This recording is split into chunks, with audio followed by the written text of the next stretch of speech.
knew the world would not be the same. Few people laughed. Few people cried. Most people were silent.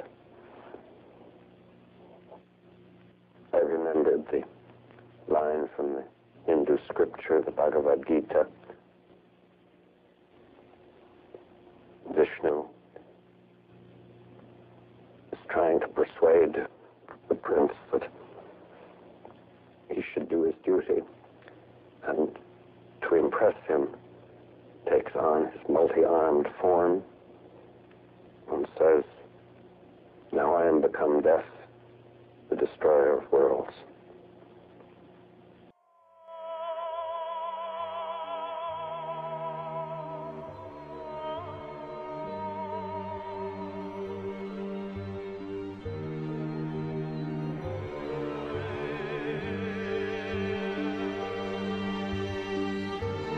An oracle concerning Babylon that Isaiah son of Amoz saw. Raise a banner on a bare hilltop, shout to them, beckon to them to enter the gates of the nobles. I have commanded my holy ones. I have summoned my warriors to carry out my wrath, those who rejoice in my triumph. Listen, a noise on the mountains, like that of a great multitude. Listen, an uproar among the kingdoms, like nations massing together. The Lord Almighty is mustering an army for war. They come from faraway lands, from the ends of the heavens. The Lord and the weapons of his wrath destroy the whole country.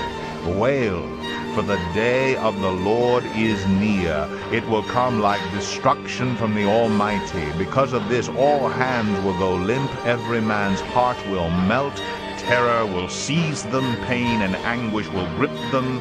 They will writhe like a woman in labor. They will look aghast at each other, their faces aflame.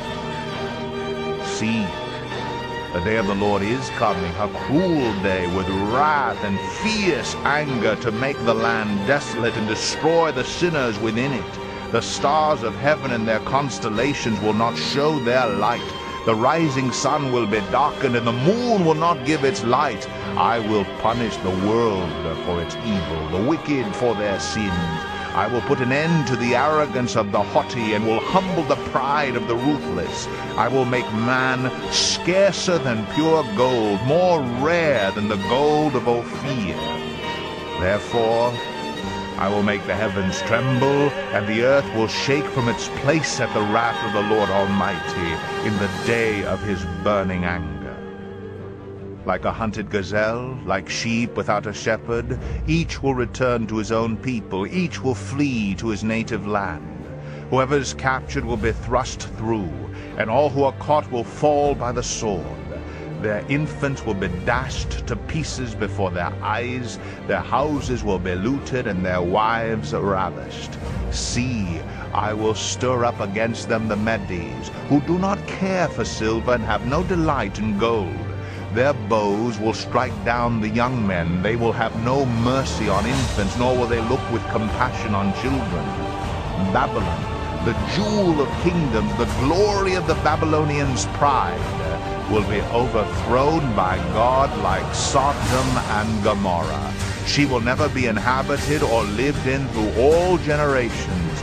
No Arab will pitch his tent there. No shepherd will rest his flocks there. But desert creatures will lie there. Jackals will fill her houses. There the owls will dwell, and there the wild goats will leap about. Hyenas will howl in her strongholds, jackals in her luxurious palaces. Her time is at hand, and her days will not be prolonged. See, the Lord is going to lay waste the earth and devastate it. He will ruin its face and scatter its inhabitants. It will be the same for priest as for people, for master as for servant, for mistress as for maid, for seller as for buyer, for borrower as for lender, for debtor as for creditor. The earth will be completely laid waste and totally plundered. The Lord has spoken this word.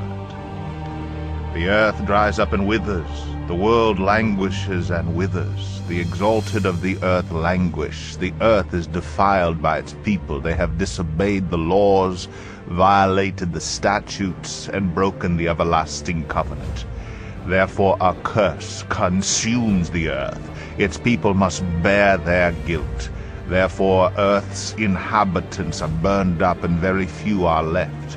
The new wine dries up, and the vine withers. All the merrymakers groan.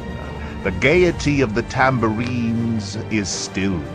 The noise of the revelers has stopped. The joyful harp is silent. No longer do they drink wine with a song. The beer is bitter to its drinkers. The ruined city lies desolate. The entrance to every house is barred. In the streets they cry out for wine. All joy turns to gloom. All gaiety is banished from the earth. The city is left in ruins. Its gate is battered to pieces. So will it be on the earth and among the nations, as when an olive tree is beaten, or as when gleanings are left after the grape harvest. They raise their voices, they shout for joy. From the west they acclaim the Lord's majesty. Therefore in the east give glory to the Lord. Exalt the name of the Lord, the God of Israel, in the islands of the sea. From the ends of the earth we hear singing, glory to the righteous one. But I say, I waste away, I waste away. Woe to me, the treacherous betray, with treachery the treacherous betray. Terror and pit and snare await you, O people of the earth. Whoever flees at the sound of terror will fall into a pit. Whoever climbs out of the pit will be caught in a snare. The floodgates of the heavens are opened, the foundations of the earth shake. The earth is broken up, the earth is split asunder, the earth is thoroughly shaken. The earth reels like a drunkard, it sways like a hut in the wind. So heavy upon it is the guilt of its rebellion that it falls never to rise again. In that day the Lord will punish the powers in the heavens above and the kings on the earth below. They will be herded together like prisoners bound in a dungeon. They will be shut up in prison and be punished after many days. The moon will be abashed, the sun ashamed. For the Lord Almighty will reign on Mount Zion and in Jerusalem, and before its elders gloriously.